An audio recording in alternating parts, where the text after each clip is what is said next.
Magandang hapon.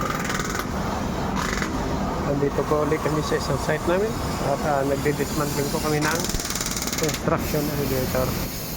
So guys, dismantling muna kami rito at pinapalis na para malagyan ng salamin.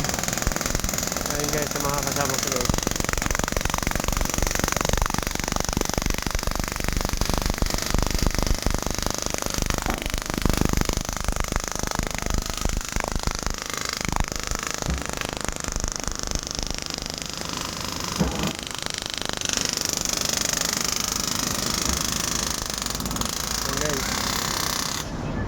Ganda yung paglubog na araw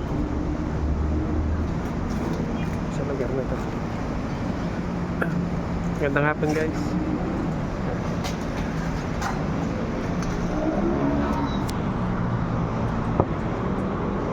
Okay guys. Ayan guys, makikita mo arabo.